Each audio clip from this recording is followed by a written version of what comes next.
really delighted to be here because I used to cover the United Nations for the Los Angeles Times and WHO and all of that. So maybe I even know some of you out there. But today I am going to talk about how to use some of the Google tools to help you present information more effectively and efficiently, and also how to find it and how to track misinformation.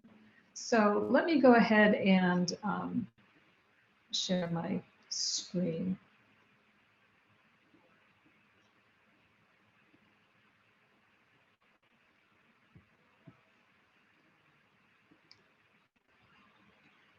And I thought I had one more minute, so I'm going to get right back to the beginning. So here we are. We're going to talk about some Google tools today, but not only Google tools. I'll show you whatever I have that seems worthwhile for you. You've probably already gone through about how to track misinformation and how misinformation inside closed groups is so difficult to understand and infiltrate. Today, I'm going to mostly focus on how to find trends in searches and see what people are concerned about. I'm going to cheat and show you one of the first things that is the most important. I think it should be your first stop. And it's called Fact Check Explorer. And if you can just Google Fact Check Explorer and get there. And what it is one-stop shopping for misinformation fact checks. So Google is not doing the fact checks, but they are highlighting fact checks that other organizations have done. And so you would just go to Fact Check Explorer and put in your search term, and then see what comes up. So these are recent fact checks about the World Health Organization. So let's just go and take a look at it live. So here we are. It's toolbox.google.com/factcheck/explorer. And it's great for you to follow along because the best way to learn something is by doing it. So go ahead and open up Fact Check Explorer, and then you just put in what you're looking for. So coronavirus vaccine is really in the news right now. But so are concerns about people people who are concerned about taking the vaccine. So you want to see what kind of rumors are out there already. And that way you can address them in your Mythbusters page, for example. So you can see about adverse reactions and that COVID isn't really as lethal as it's made out to be. And so why worry about it? It's not more lethal than the flu. The vaccine causes irreversible genetic damage. Another one I've seen lately is that the vaccine contains microchips that's going to track us all and report our information back to, I don't know whom. WHO or your government, or, often it says Bill Gates. But that is a good place just to start your day, see what might have already been caught by fact checkers, and then maybe you can bust that myth. The other place that you should stop first thing in the morning or whenever you're starting to pay attention is this page on the Google Trends page. And it's trends.google.com. And we have a dedicated coronavirus search trend page already there for you. And so let's just look at that. Here it is. Yeah. So this is what it looks like when you come to the trends page. It's just trends.google.com. And you get this nice blue page, and on it, the trends team curates stories that are currently of interest. And as you see, coronavirus is right there at the top. It's been US elections and protests, and right now it's Thanksgiving, searches around Thanksgiving. But let's click on through to the coronavirus search trend page. And there we are, back to it. And it shows you what are the breakout searches related to coronavirus right now. And so the mask mandate in New Hampshire is a big one, for example. And different curfews and stay-at-home orders. You can see what the most searched topics are in 2020 and how coronavirus relates to that, you know, many more times more than the weather or news or music or even sports.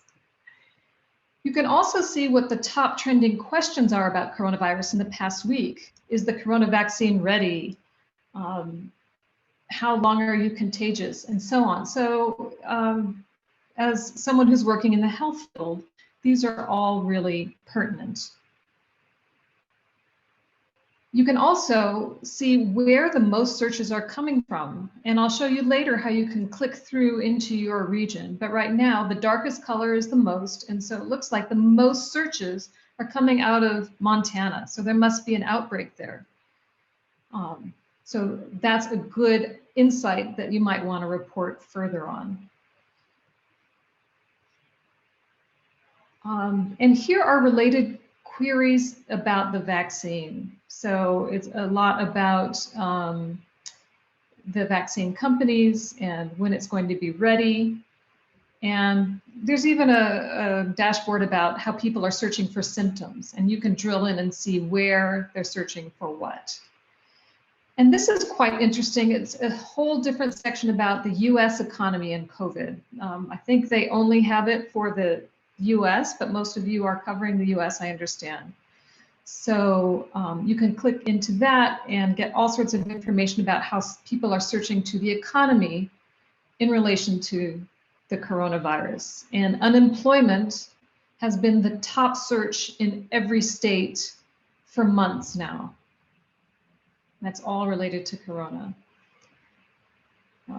How people are searching for different kind of face masks. So anyway, it goes on, and you can explore this and get ideas of what kind of information that you should be focusing on and what kind of misinformation you need to address head on, and try to get ahead of it a little bit. And that's what Trends is all about. It's letting you get a little bit of insight into people's concerns all around the world, but especially in your community. So I'm going to show you how to explore Google Trends data. I just showed you that whole page, and that's all of the data sort of curated for you. But maybe you want to get a little bit more specific. And let me tell you up front that the Google Trends team is thinking about making a dashboard just tracking coronavirus-related misinformation. So while we're going through this, be thinking about how you would like to see that dashboard and how you could use it. And we'll come back and discuss it at the end. In the meantime, you can put your questions in Slido, and Nell will kindly curate them and pop them in. So the cool thing about Google Trends is that it's an honest reflection of what people are concerned about, what they're curious about, what they're looking for. And literally, people ask Google everything, things they might not ask their doctor or their friends. And so we get a pretty good idea of what people are interested in. And this is just for fun. This is timely for this week. What people are searching for Thanksgiving in each state. And every year it's a little bit different. Last year, North Dakota was the keto soup state. I don't even know what keto soup is, but a lot of people were searching for it there in North Dakota. And look, we've got the sweet potato belt. So it gives you, it illuminates a little bit what people's tastes and interests are. So why don't you go ahead and open up a window at trends.google.com, just so you can follow along a bit. I'll give you a second to do that. And it'll take you back to that blue page that we just looked at before.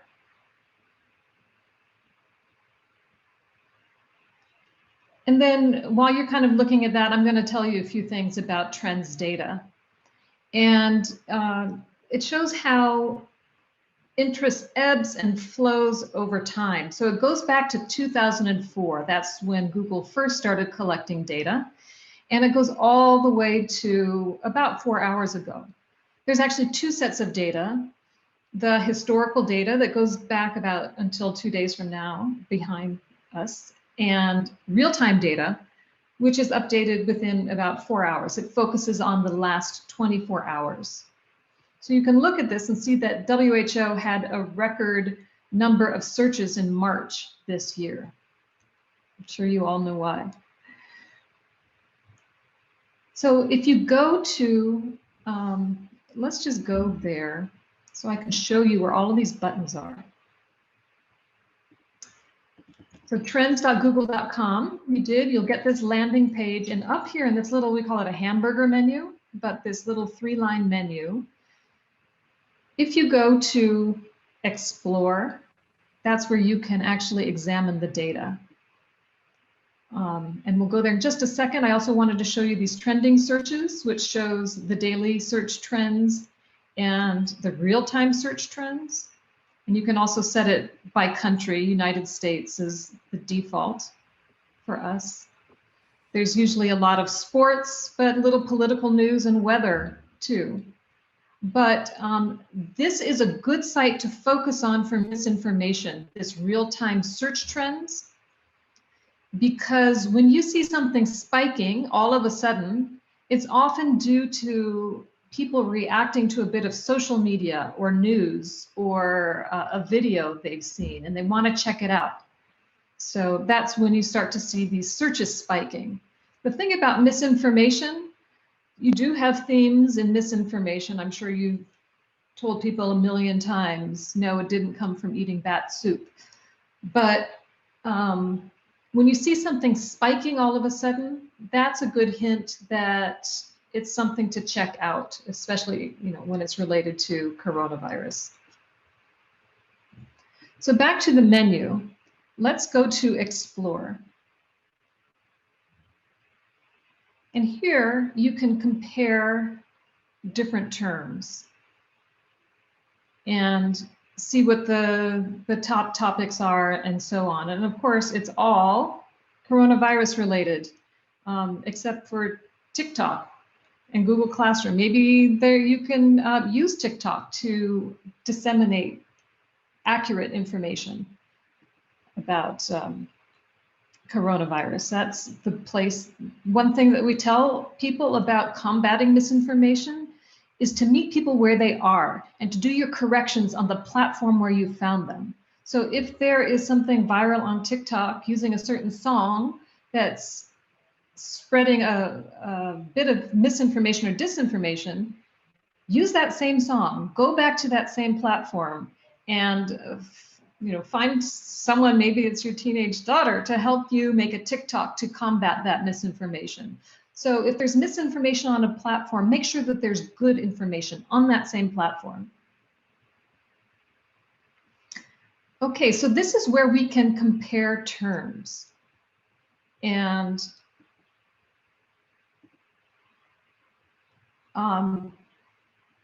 there's a couple of different ways that Google organizes information. One is through topics, and one is through search terms. And the topic is more conceptual, it's broader and general. So if someone was searching for the World Health Organization, this topic search would encompass World Health Organization, WHO, and in every language that World Health Organization is translated into. You may see a choice for a search term, and that would be just that specific term in that specific language, and it's much narrower. So in general, if you're trying to do sort of a conceptual search, be sure to use the topic. And here we see that you have a choice between topic, agency, and search term. As long as it's not a search term, it's a topic. So you could use either public agency or topic. But let's keep apples to apples here. And you can see how the WHO is searched versus the CDC. Whoops.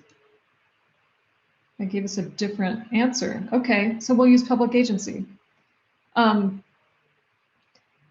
you can see that the searches pretty much go in tandem until maybe there's a little controversy with one or the other.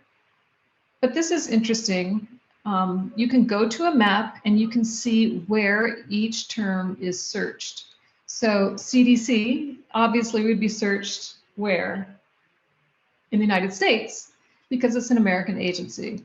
And then WHO is searched all over the world, and the most in Brazil. So that's something really interesting that you can see in this trends data, is where it's coming from and how it compares to other places. And then you can see what the top queries are in each place. Ethiopia, very heavily searched.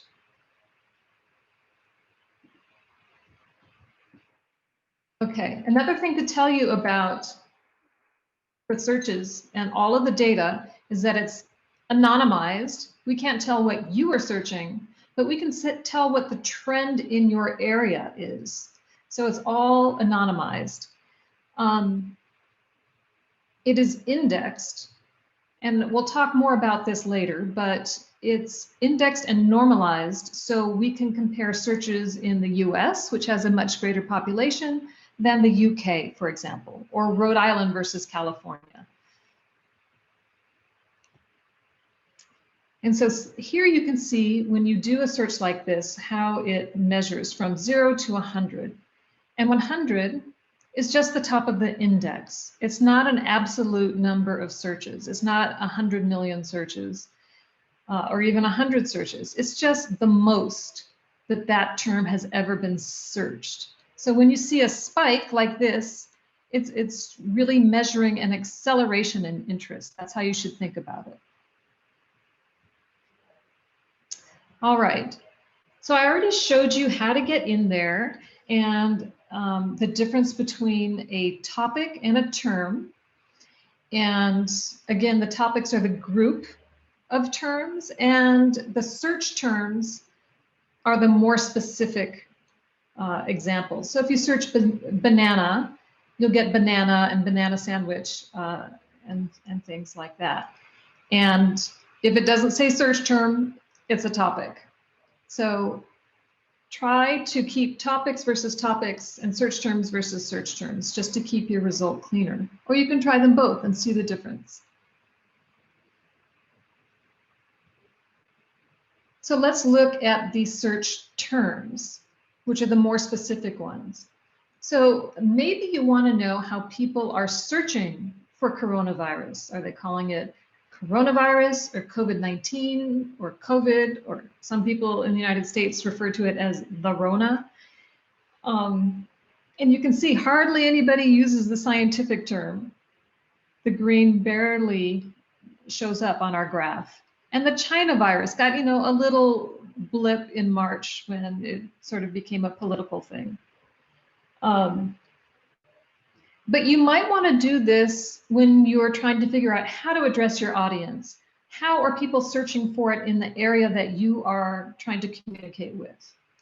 So if you go down and you look at that map, this is interesting. You can see that in the United States and a lot of places in the world, people search just by coronavirus.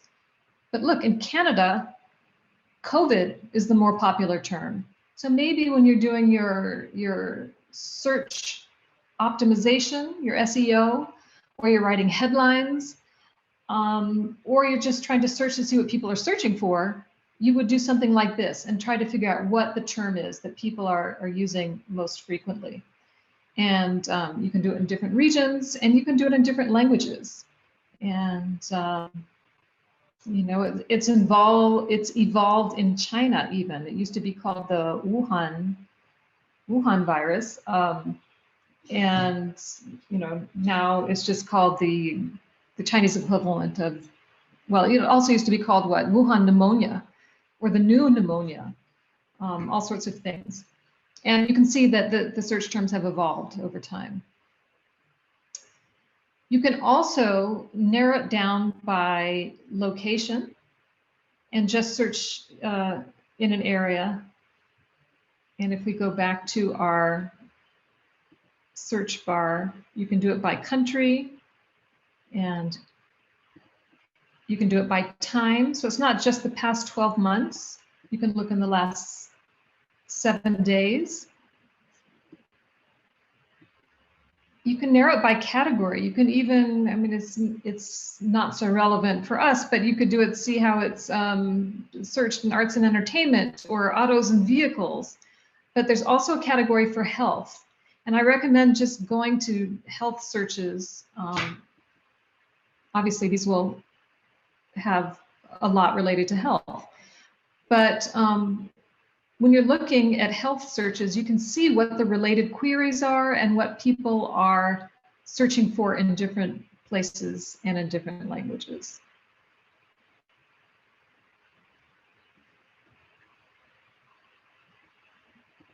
Okay, is anybody totally confused by this? Nell, are there any questions that are pressing? There's questions coming in, but we can keep them to the end. Okay.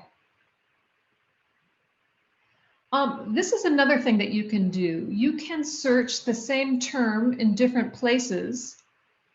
And let's see if we can find that. I tried to pre-load them here. So the way you do this, let's see how people are searching for coronavirus in China versus the United States versus Iran. And the way you do that is this sneaky little 3-dot menu, which only appears when you hover over it. You can click here and change your filters. And so here's where you can change your country and pick your country.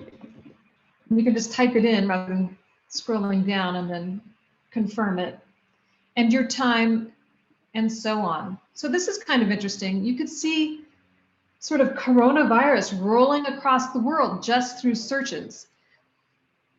So you could see how the searches in China came first. Here in January 26th was the peak to February 1st. That week was the peak in searches. And it was just starting in the United States and Iran. And then it peaks in Iran, just like the virus rolled into Iran. That last week of February. And then here it is, suddenly America is confronting it and searching heavily for it in the second week of March. And so that's how you would change the filters and compare from place to place or the same place in different times and so on. And you can add up to 5 terms here in the comparisons. If you think this is a really fascinating graph, you can capture all of these visualizations and use them for free in several different ways. The easiest way is to just share what you see there on the screen, and it'll go to Facebook, Twitter, LinkedIn, Tumblr, if you use that. And that's a nice way to catch people's attention because it's colorful, it's visual. Sometimes just the graph can tell the story. But it's also a nice way to draw people in on social media into a deeper story, a more detailed story on your website. So you can put this graph or the map or the related queries, whatever you like, and use that as a social media pop. Another thing you can do is grab the embed code and put it right on your website. So say you wanted to put it in the Mythbusters page, you could go here, click on that little icon, the double brackets, and it will show up like this. And you'll get the embed code right here. And all you do is cut and paste it into your HTML. And it will give you a little preview of what it looks like on the desktop and what it looks like in mobile. Because as we know, mobile first, everybody's checking their phones all day, all the time. And so it's responsive design. It'll work on either platform. And the cool thing about this is that it is updated live. So as the data changes, so will your graph. So this is a year-long graph. It's quite a wide one, but if you're doing one just for the day or just for a week and it's changing, it will also change with your dynamic link. If you want only the snapshot, just that moment, then uncheck this box that says keep data updated, and then it will just give you a static picture. But if you want to have it change as the data changes, keep that box checked. So we got that here at this little double bracket. The other thing you can do for all of you data nerds out there is download the data into a CSV file through this little arrow. And you just click the arrow and it will drop it into your downloads, and it just is a CSV file. And you can export that to other data that you're working with. You can upload it to a data visualization template like Flourish, which I'm happy to show you in a separate training. Flourish.studio has really simple and animated and sometimes interactive data visualization templates, Flourish.studio, but that's for another time. So that shows you all the different ways that you can capture that data and the graph and share it. The maps and the questions too, and even in different languages.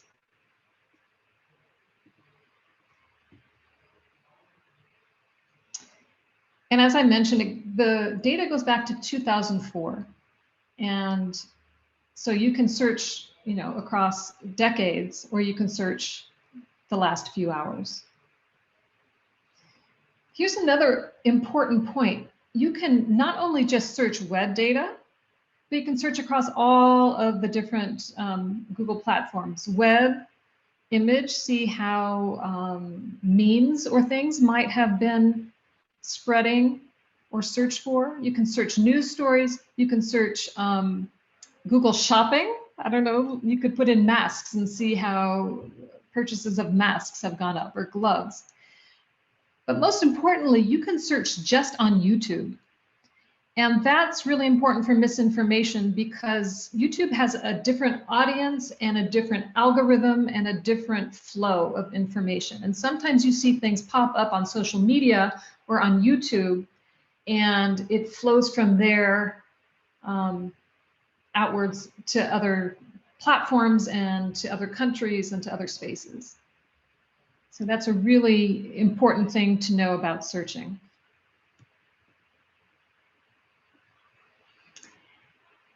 Here's an example of the related queries of web searches versus YouTube searches. And sometimes it's triggered off a news story. You can see that the news story, a search for masks, popped up a recent news story, the Danish study on face masks, which was misread by a lot of people and used as an argument against wearing face masks. So a lot of people were confused by that and searching for it on the web. It didn't really hit YouTube. In fact, I guess the US Senate was talking about masks, but people were probably searching about where to buy masks and advertisements with Costco. And then you've got other kinds of masks, Disney face masks, and so on.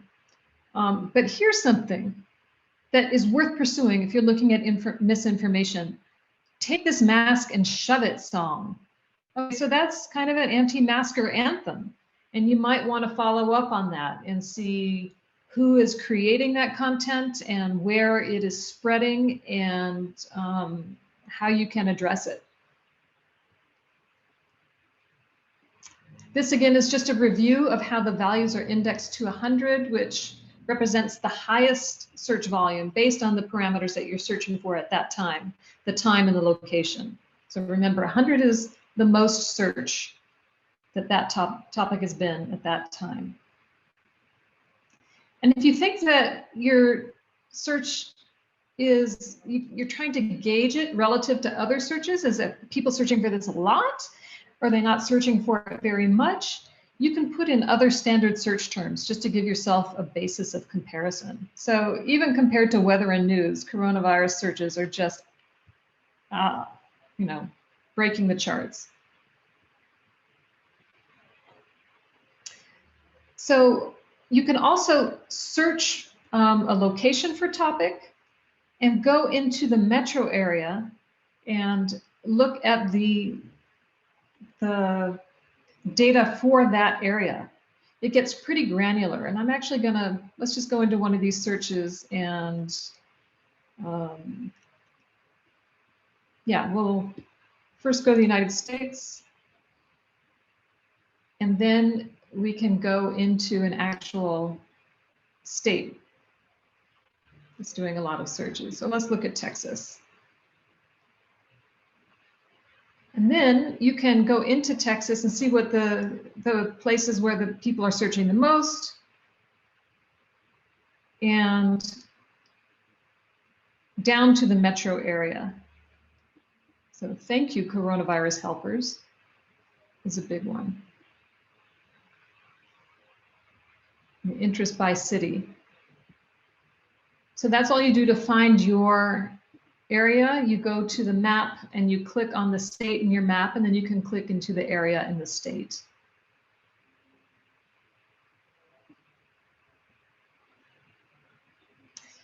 You may see a couple of tags here. One says top and one says rising, and you can search by either. And top are the top searches that have been done.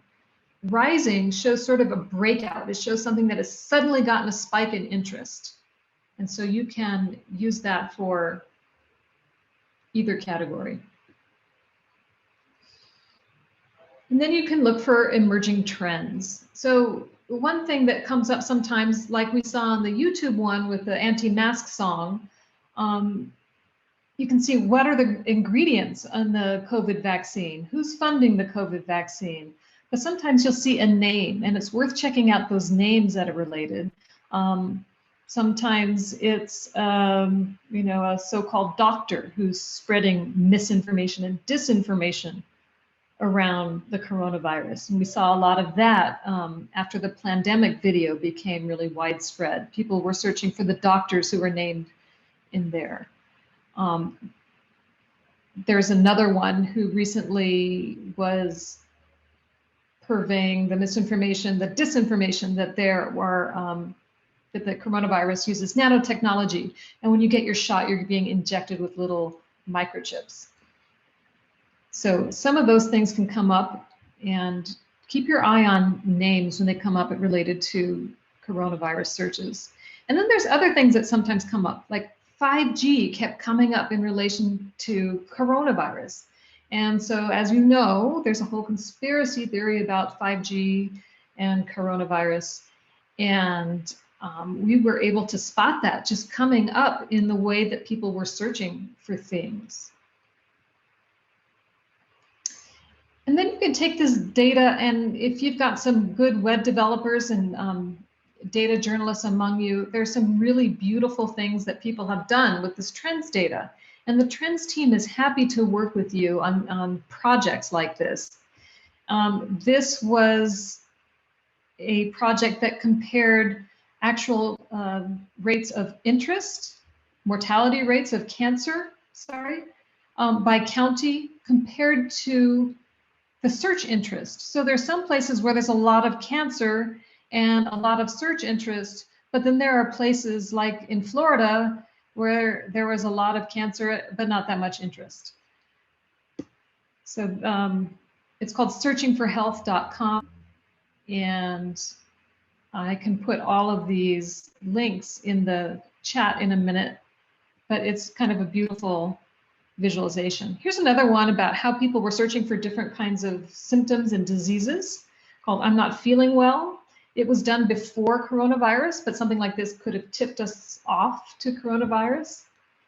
But people have used it to track flu traveling across the country, for example, and all of a sudden you're getting a lot of searches for high fever or chills, and you can just see it ripple across the country. And here's one directly related to coronavirus, and each one of these little bubbles is a top search.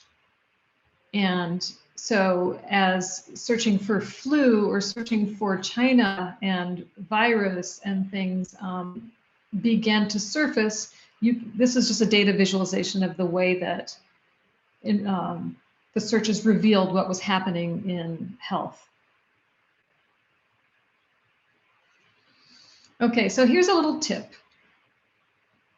Google Alerts. So this is great for when you're covering a topic or an area or a person, and you want to know everything that's happening with that person. So I just put in coronavirus misinformation, and then it gives you a little preview of what kind of stories, news stories, that you're going to get. And then you can decide, do you want it as it happens, which is one of the choices, once a day, once a week, once a month. It can be a lot, and it will just pop an alert into your email. I tend to get them once a day because, you know, you may get 10, 12 stories, and it keeps you from constantly checking your email. But if you need to know what's happening as it happens, you can get those alerts.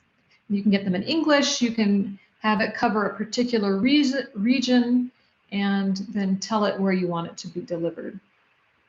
And that's not it. I was going to show you a real-time delivery. Okay, so those are the basic bits of information about trends and how to use it to try to identify and track and get in front of misinformation about coronavirus. So when you're working on a trends project and you need help, here's how you can contact the NewsLab Trends team. It's just newslabtrends@google.com. If you'd like to learn more tools like this, and we have plenty, I am happy to give a training to your group, or you can go and teach yourself on our news training website. It's g.co/news training.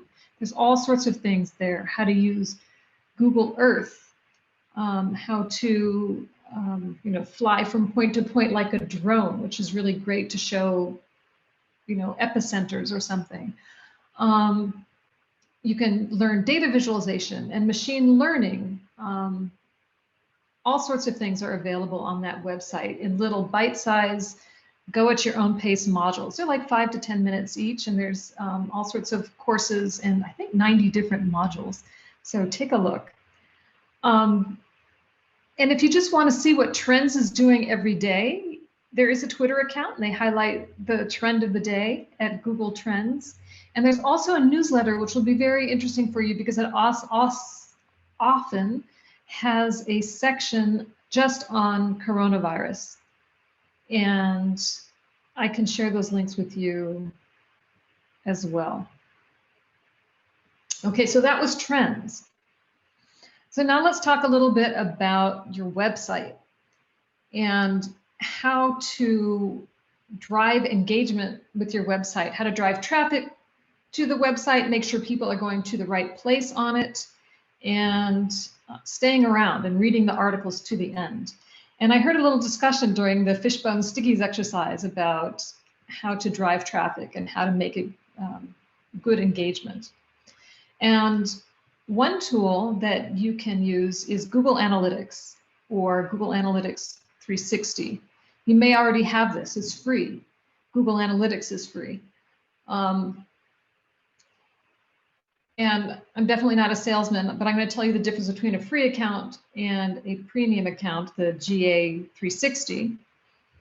And so Google Analytics tells you how many users you have.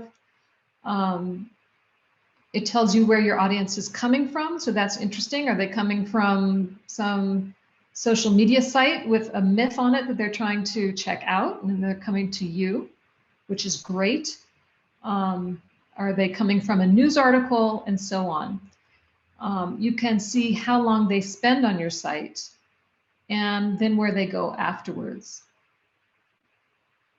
The thing with Google Analytics is that it will measure up to 10 million hits a month. So if you've got a lot of traffic, that may not be enough. GA360 measures up to 1 billion. But if you don't get that much traffic, then the free one is absolutely fine. The other thing is that there's a 24-hour delay in Google Analytics in the information that you're getting about the audience behavior. And which sites within your site, which pages they're going to. Are they going to Mythbusters? Are they going to the COVID updates? It will tell you all that, but 24 hours later. If you need it real time, then maybe you need the GA360. So the other thing that is, excuse me, data about your website and the traffic. But there is something called News Consumer Insights that the Google News team has developed, and it tells you about how to maximize reader engagement and reader revenue. Maybe you're not so concerned about that across your site. And it's called News Consumer Insights, and you can get there by going to goo.gle/datatools. And let's just go there directly. So if you go to goo.gle/datatools, you'll land on a page that looks like this. And we're first going to look at News Consumer Insights. And these tools sit on top of your Google Analytics. So you'll need the free Google Analytics account to use these, but they make it a lot deeper. And so if you want to go to News Consumer Insights, which helps you maximize your traffic and your engagement, you would go here. The cool thing about this is that you don't have to try to look at the data and then decide what to do with it. It uses a playbook of lots of people's past experiences and lots of focus groups that we've done, and comes up with instant actionable recommendations. It looks at your site and it looks at your traffic and it tells you what you can do better. And so here, for example, it says top line insight. It divides the people who come to your site into casual readers who may just come once a month, or loyal readers who come pretty frequently, or your brand lovers. Those are if you're selling subscription, these are the people you'd be selling the subscription to.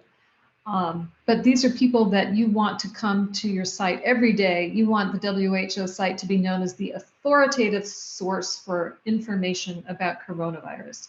So you're really trying to drive this loyal and constant traffic. And so it tells you what the percentages of your visitors are, and it gives you recommendations to improve your reader engagement. It says your newsletter traffic is low. So anybody who has signed up for something and has opted in and given you their email address, they're interested. You can send them a newsletter with more information of the kind of stuff they're interested in. It may just be a daily myth buster of the day story. But once people show interest, you can really use that and expand on it. You can also use web push notifications to your users. You can say, hey, we've got a new story on our website, check it out, and so on. And it also tells you how to use structured data to make your site more findable in search and so on. Amplify your social presence. And so it has all of these different kinds of suggestions, and it's worth exploring. And if you'd like a deeper training for your news group on this, we can do that as well. The other one, if you go back to that site, is called Real-Time Content Insights. Remember, we were here and you click there, Real-Time Content Insights. And so it gives you all of this insight into your data real time. And it shows you who's on your site right now and which stories are they looking at and which stories are they spending a lot of time on. And did they come just to look at one story and then go on to look at other stories? Did they come on to look at one page, just the Mythbusters page, and then go on to the COVID updates? So it can tell you all of this. And it also has those real-time search trends. So you can see, this is just demo data. It's not real-time right now, but you can see what people are searching for real-time. And here is the real-time article performance. And, you know, in newsrooms, some newsrooms put this on a big screen. It's almost like a leaderboard. Like, what are people looking at right now? Is there a really important article that people need to see that they're not looking at? What can we do to make it more visible? We can put it on the landing page, or we can send out a push, you know, that sort of thing. It helps you evaluate what's happening on your site and gives you suggestions how to make it better. It shows you the best performing articles, what people are looking at the most, by all sorts of different metrics, by topic or writer or category. It has a section for videos if you have videos, and so on. And it also has those quick tips about how to improve the article performance, get them in front of more eyes. And it's got a whole playbook that you can look at. So it takes the tips from the playbook, but you can go through and learn all of these little things to make your real-time performance better.